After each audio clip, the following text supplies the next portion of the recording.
बात यह है कि इंडिया जो है ना, उनकी लीडरशिप ने ये फैसला किया है कि इस मुल्क को चलाना और बनाना है।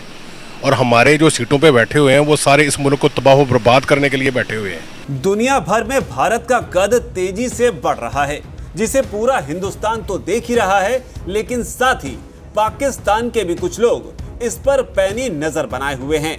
इसलिए नहीं कि भारत की तरक्की से इन्हें परेशानी हो रही है, बल्कि इसलिए क्योंकि भारत का रुतबा देख इन्हें अपने हालात पर ज्यादा गुस्सा आ रहा है, जिसकी नाराजगी अब पाकिस्तान के हुक्मरानों पर फूट रही है। अब पूरी खबर समझिए। दरअसल पाकिस्तान के बिगड़ते हुए आर्थिक हालातों की वजह से आवाम परेशान हो चुकी है, जिसके बाद अब वो देश की नाजुक स्थिति के पीछे पूरी तरह से सिर्फ पाक सरकार को दोषी मान रही है।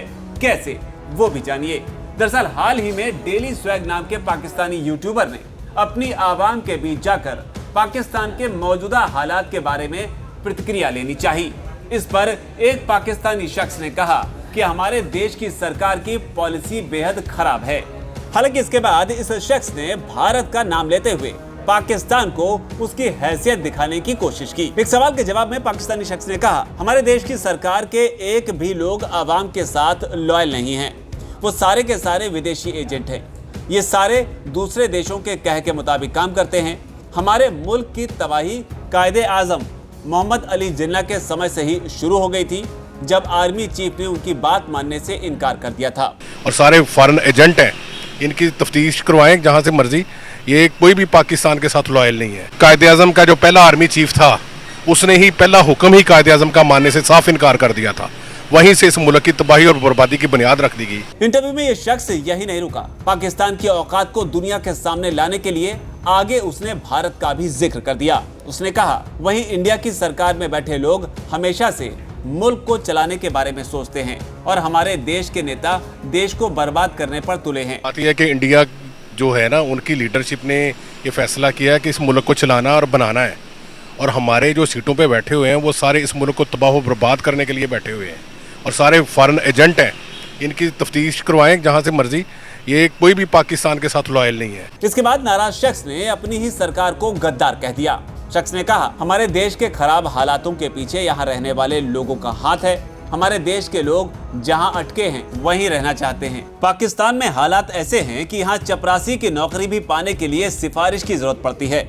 यह नौकरी की जगह पर बैठे लोग अनफिट हैं। इनको सरकारी काम नहीं करना चाहिए। ये सारे के सारे करप्शन करते हैं। ये सारे लोग खुफिया गद्दार हैं। हमें ऐसे लोगों को ढूंढकर बाहर निकालना चाहिए। और पाकिस्तान में चपरासी की नौकरी भी हो ना, वो बगैर सिफारिश के नहीं मिलती।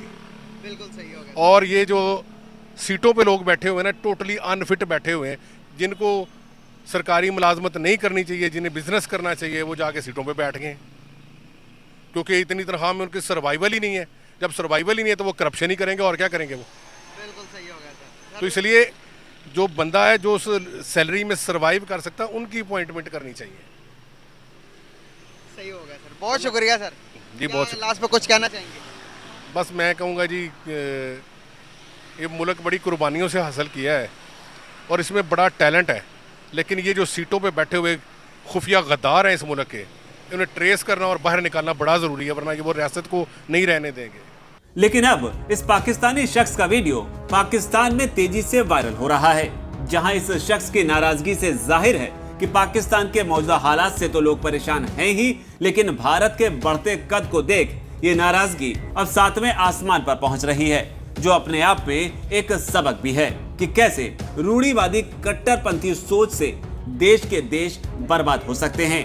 हालांकि ये पहला मौका नहीं है जब इस तरह से पाकिस्तान की आवाम भारत से तुलना करते हुए मायूस हो रही हो, बल्कि इससे पहले पाकिस्तान के पूर्व प्रधानमंत्री इमरान खान भी कई मौकों पर भारत की विदेश नीति का और तो और जयशंकर का नाम लेकर पूरे पाकिस्तान में भारत की तारीफ कर चुके हैं और पूरे पाकिस्तान को आईना दिखाते रहे हैं।